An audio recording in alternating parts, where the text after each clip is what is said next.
மனசுல பட்டதை சொல்லிடுவீங்க. Straight to the point. நடிக்கலாம் தெரியாது. எதுக்காக இங்க வந்திருக்கீங்க சோனி?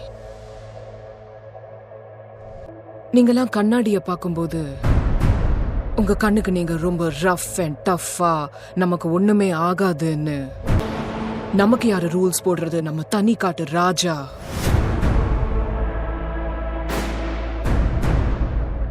இப்படியெல்லாம் தோணுமோ?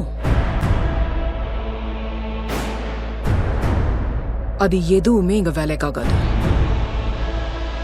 ஃபார்முலா 1 ஒரு டீம் ஸ்போர்ட். அது எப்பவுமே அப்படிதான்.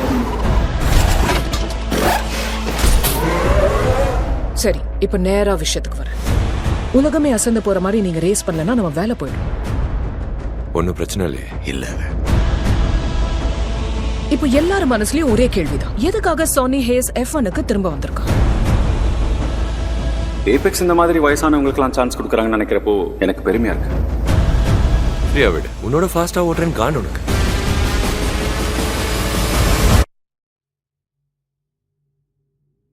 தப்பு பண்றியா? பொடி பையன் தானே, கொஞ்சம் மிரட்டினா ஓரமா அடங்கி உட்காந்துருவான்னு நினைச்சியா? நான் தேவையில்லாம உன்னை எதுவும் எடுத்து விட்டேன்ல.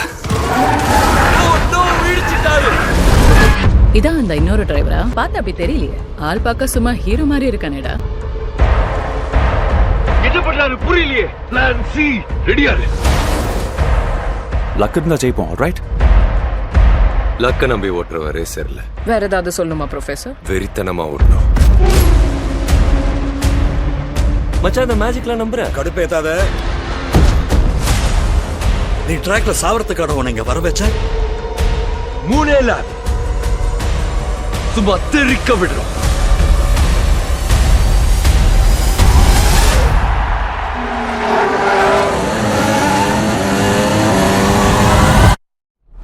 F1 திரையரங்குகளில் மட்டும் விரைவில்.